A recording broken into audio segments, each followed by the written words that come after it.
১৬ বারের দ্রুততম মানবী শিরিন আক্তারকে হারিয়ে শুক্রবার মেয়েদের ১০০ মিটার স্প্রিন্টে স্বর্ণ জিতেছেন সুমাইয়া দেওয়ান। কিন্তু দুজনের টাইমিং সমান হওয়ায় অ্যাথলেটিক্স ট্র্যাকেই শুরু হয়ে যায় তুমুল বিতর্ক। শেষ পর্যন্ত ফটো ফিনিশিংয়ে সুমাইয়া দেওয়ানকে ঘোষণা করা হয় দ্রুততম মানবী। বদিউজ্জামানের তথ্যচিত্রে ডেস্ক রিপোর্ট। ১৭তম সামার অ্যাথলেটিক্সে দেশের দ্রুততম মানবী কে হলেন, শিরিন আক্তার নাকি সুমাইয়া দেওয়ান? এ নিয়ে বিতর্ক তৈরি হয়েছিল। যদিও শেষ পর্যন্ত স্প্রিন্ট শেষ হওয়ার প্রায় ঘণ্টাখানেক পর সুমাইয়াকে দেশের নতুন দ্রুততম মানবী ঘোষণা করেছেন বিচারকরা। বিকেলে জাতীয় স্টেডিয়ামে মেয়েদের ১০০ মিটার স্প্রিন্ট শেষ হওয়ার পর প্রথমে শিরিনকে দ্রুততম মানবী ঘোষণা করা হলেও পরে বলা হয় ফটো ফিনিশে নাকি প্রথম হয়েছেন সুমাইয়া। শিরিন এই সিদ্ধান্তের প্রতিবাদ জানান আয়োজক অ্যাথলেটিক্স ফেডারেশনের কাছে। তিনি নিজেকে চ্যাম্পিয়ন দাবি করে ফলাফলে চ্যালেঞ্জ জানান। সুমাইয়া গণমাধ্যমের সঙ্গে কথা বলার সময়ও তাকে সরিয়ে নিয়ে যান শিরিন।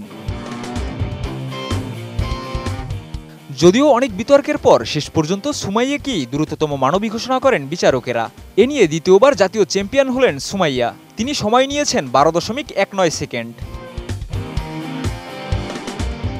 শিরিনের সময় লেগেছে ১২.21 সেকেন্ড। ১২.41 সেকেন্ড সময় নিয়ে তৃতীয় হয়েছেন শরীফা খাতুন। তিনজনই বাংলাদেশ নৌবাহিনীর অ্যাথলেট।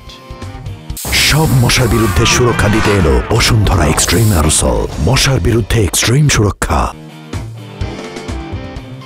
সোনা জয়ের পর সুমাইয়া দেওয়ান জানান, আমি পরিশ্রম করে আবার আগের জায়গায় আসতে পেরেছি।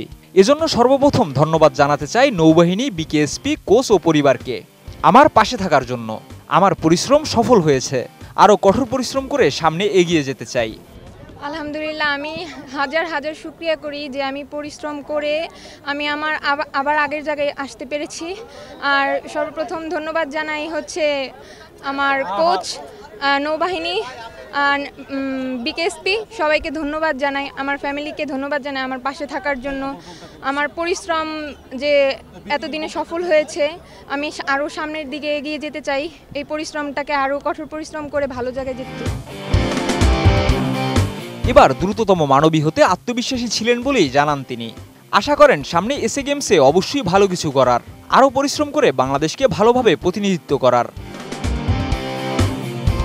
Desk report, ADN news.